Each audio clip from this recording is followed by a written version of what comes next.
Hello guys, welcome to my YouTube channel maths Pathshala. कैसे हैं आप सब लोग? आई होप आप लोग बहुत ज़्यादा अच्छे होंगे। अब हमारा क्लास 9th का न्यू चैप्टर स्टार्ट हो गया है, चैप्टर नंबर 3, जिसका नाम है निर्देशांक ज्यामिति यानी कोऑर्डिनेट ज्योमेट्री। इसमें जो है बहुत सारी चीज़ें हैं या बातें हैं जो हमें ध्यान रखनी है, तो वो हम सीधे क्वेश्चंस के थ्रू करेंगे ताकि हमें वो चीज़ें अच्छे से रिमाइंड भी हो जाए और जो उस पर बेस्ड क्वेश्चन बन सकते हैं वो क्वेश्चंस भी हमारे हो जाएँ। तो स्टार्ट करते हैं एक्सरसाइज का क्वेश्चन नंबर 1। क्वेश्चन नंबर 1 है कि कार्तीय तल में किसी बिंदु की स्थिति निर्धारित करने वाली क्षैतिज और ऊर्ध्वाधर रेखाओं के नाम बताने हैं हमें। इसमें जो है बिंदु की स्थितियां होती हैं, कौन सा बिंदु x है, कौन सा y है, क्षैतिज कौन सा है, ऊर्ध्वाधर कौन सा है, ये सब चीज़ें उसमें मेंशन करनी होती हैं, तो वो बतानी है हमें। ग्राफ तो मैं दिखा नहीं सकती, तो मैं आपको ऐसे ही प्लेन पेपर पे बताने वाली हूँ, ठीक है ना। तो फर्स्ट है हमारा कि कार्तीय तल में किसी बिंदु की स्थिति निर्धारित करने के लिए क्षैतिज और ऊर्ध्वाधर रेखाएं होती हैं, वो क्या कहलाती हैं? तो सबसे पहले ये समझ लीजिए कि जो क्षैतिज और ऊर्ध्वाधर रेखाएं होती हैं वो अक्ष कहलाती हैं, ठीक है। जैसे ये हमारी क्षैतिज रेखा हो गई और ये हमारी हो जाएगी ऊर्ध्वाधर रेखा। तो ये क्षैतिज रेखा भी अक्ष कहलाएगी, ऊर्ध्वाधर रेखा भी अक्ष कहलाएगी। बस ये है, ये क्षैतिज अक्ष कहलाएगा और ये ऊर्ध्वाधर अक्ष कहलाएगा। अगर सिर्फ लिखेंगे तो सिर्फ ये अक्ष कहलाएगा, ये भी अक्ष कहलाएगा, लेकिन ये क्षैतिज है तो ये क्षैतिज अक्ष कहलाएगा, ये ऊर्ध्वाधर है तो ऊर्ध्वाधर अक्ष कहलाएगा। अब एरो के सिंबल ये नीचे क्यों गया ये भी मैं बताने वाली हूँ। ये हमारा जो होता है केंद्र बिंदु कहलाएगा, इसे ओ से प्रदर्शित करेंगे। इस साइड जितने भी बिंदु हमारे आएंगे सारे पॉजिटिव आएंगे इस साइड, यानी इधर को बढ़ेगा पॉजिटिव प्लस वाले नंबर। तो ये हमारा जो है धनात्मक अक्ष भी कहलाया जा सकता है। क्षैतिज अक्ष भी होगा इस साइड का, ये पूरा क्षैतिज अक्ष है, लेकिन ये धनात्मक क्षैतिज अक्ष है। इधर जाने वाले सारे बिंदु जो होंगे वो ऋणात्मक होंगे, तो ये ऋणात्मक अक्ष कहलाएगा इस साइड। ऊपर जाने वाले सारे बिंदु ये एक्स एक्सिस कहलाता है और ये वाई एक्सिस कहलाता है, ठीक है। तो एरो के निशान ऐसे इसलिए लगे होते हैं कि जब हम ऊपर को बढ़ते हैं यहाँ पर, तो यहाँ पर ऊपर प्लस जाएगा, नीचे को जाएंगे तो यहाँ पर जीरो के नीचे, ओ के नीचे सब माइनस में आएंगे। तो ये एक्स का क्षैतिज अक्ष है जो धनात्मक क्षैतिज अक्ष कहलाएगा। ये एक्स का जो है क्षैतिज अक्ष है जो ऋणात्मक कहलाएगा, और जो ऋणात्मक वाला साइड होती है वो एक्स डैश से रिप्रेजेंट करते हैं और वाई वाली जो साइड होती है वो वाई डैश से रिप्रेजेंट करते हैं, ठीक है। तो खैर जो इसमें पूछा है हम वो लिखेंगे। तो क्षैतिज रेखा और ऊर्ध्वाधर रेखा को क्या किस नाम से जानते हैं? अक्ष से जानते हैं। तो हम लिखेंगे क्षैतिज रेखाओं को एक्स अक्ष तथा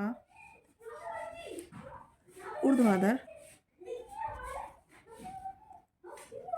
रेखाओं को वाई अक्ष कहा जाता है। तो बस इसका आंसर ये हो गया, बाकी चीज़ें सिर्फ समझने के लिए थी। अब नेक्स्ट है हमारा, इन दो रेखाओं से बने तल के प्रत्येक भाग के नाम बताने हैं। प्रत्येक भाग के नाम का मतलब इस साइड का कौन सा भाग कहलाएगा, इस साइड का कौन सा भाग कहलाएगा, इस साइड का कौन सा और इधर का कौन सा। इसके टोटल कितने भाग होते हैं? 4 भाग होते हैं। तो इनके नाम हमें बताने हैं। तो हम फिर से ये जो है ड्रॉ कर लेते हैं और फिर नाम लिखते हैं, ठीक है। क्या होगा ये हमारा जो है फर्स्ट, हाँ, तो इन दोनों रेखाओं से बने जो भाग होते हैं ये चतुर्थांश कहलाते हैं, जिसमें से ये वाला जो होता है प्लस वाला जो एरिया होता है, यानी एक्स की साइड प्लस वाला और वाई की साइड प्लस वाला, प्लस प्लस, यानी ये एक्स की तरफ से भी प्लस है, वाई की तरफ से भी प्लस, ठीक है। तो ये फर्स्ट चतुर्थांश कहलाता है। इसे कहते हैं प्रथम चतुर्थांश भी कह सकते हैं या फर्स्ट भी। ये है द्वितीय चतुर्थांश, ठीक है। क्या हो जाएगा इसमें? एक्स क्या होता है? इसमें एक्स होता है माइनस का, माइनस लिखेंगे, और वाई होता है प्लस का तो प्लस लिखेंगे, ठीक है। ये सेकंड चतुर्थांश होता है यानी द्वितीय चतुर्थांश। ये होता है हमारा थर्ड चतुर्थांश यानी तृतीय चतुर्थांश, और ये इसमें एक्स भी माइनस का होता है और वाई भी माइनस का होता है, ठीक है। ये होता है हमारा चतुर्थ चतुर्थांश, और इसमें जो है एक्स प्लस का होता है और वाई माइनस का होता है। तो हमें ये चीज़ें ध्यान रखनी होती हैं, ठीक है। अब इन्होंने सवाल में क्या पूछा है कि इन दो रेखाओं से बने तल के प्रत्येक भाग के नाम बताने। तो हमने बता दिए, लिख कर बता दिए, क्योंकि अब हम यहाँ क्या लिखें, कि फर्स्ट चतुर्थांश कौन सा होता है, सेकंड चतुर्थांश कौन सा होता है, तो हमने ये ग्राफ बना दिया। इसमें ये फर्स्ट चतुर्थांश है, ये सेकंड है, ये थर्ड है, ये फोर्थ है। फर्स्ट में दोनों पॉजिटिव होते हैं, सेकंड में एक्स माइनस का होता है, वाई प्लस का होता है। इस हिसाब से भी देख लो कि यहाँ एक्स डैश में जा रहा है या माइनस में जा रहा है, तो माइनस है, वाई प्लस का है। इसमें एक्स और वाई दोनों माइनस के हैं, इसमें एक्स प्लस का होता है, वाई माइनस का होता है, क्योंकि एक्स इस साइड है और वाई ये वाला है, ठीक है ना। तो ये हमारे इसके नाम हो गए। अब नेक्स्ट है हमारा, उस बिंदु का नाम बताइए जहाँ ये दो रेखाएं प्रतिच्छेद करती हैं। तो ये दोनों रेखाएं कहाँ प्रतिच्छेद कर रही हैं? इस सेंटर पे, है ना। दोबारा बना लेते हैं।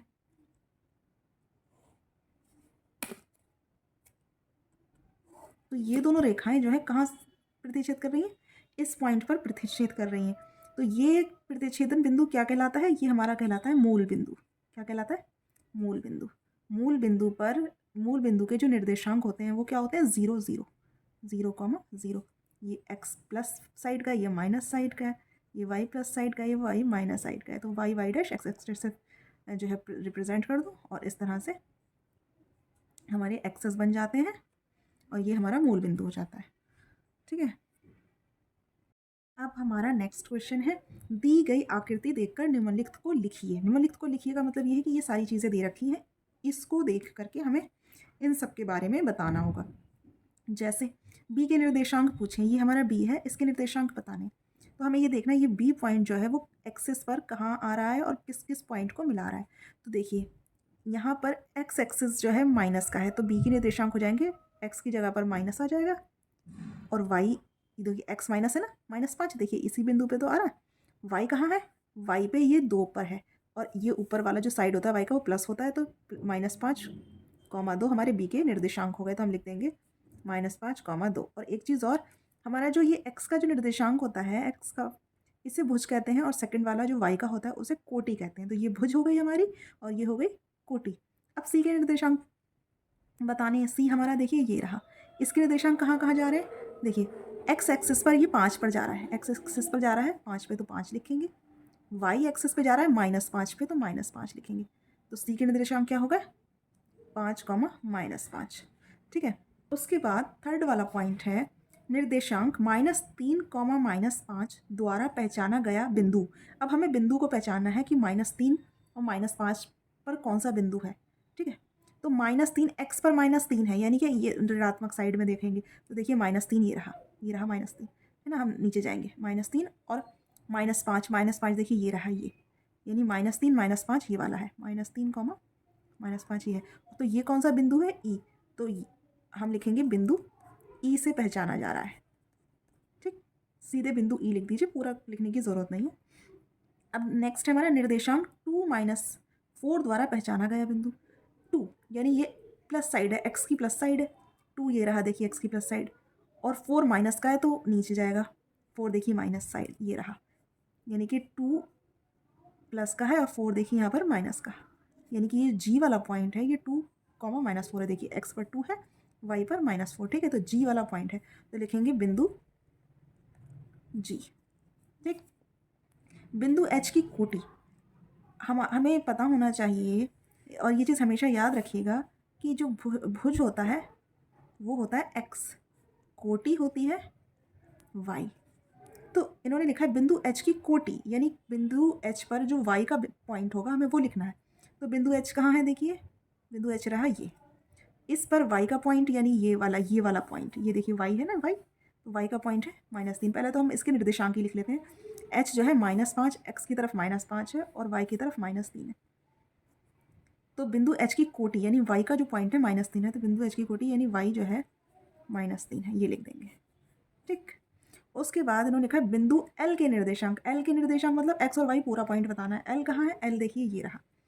अब इस पर देखिए एल जो पॉइंट है वो वाई एक्सिस पर है, हमेशा वाई एक्सिस पर एक्स 0 होगा, वाई एक्सिस पर एक्स 0 होगा। एक्स एक्सिस पर अगर कोई पॉइंट है तो उस पर वाई 0 होता है, ठीक है। तो वाई एक्सिस है तो इस पर एक्स 0 होगा, और वाई पर पॉइंट है, देखिए वाई कहाँ तक गया? 5 तक गया है, तो 0,5। वाई एक्सिस पर एक्स 0 होता है, और एल कहाँ तक गया है? 5 तक है, गया है, इसका मतलब वाई की जगह पर आएगा 5। तो बिंदु एल के निर्देशांक जो हो गए वो 0,5 हो गए, ठीक। अब नेक्स्ट है हमारा बिंदु एम के निर्देशांक। एम कहाँ है?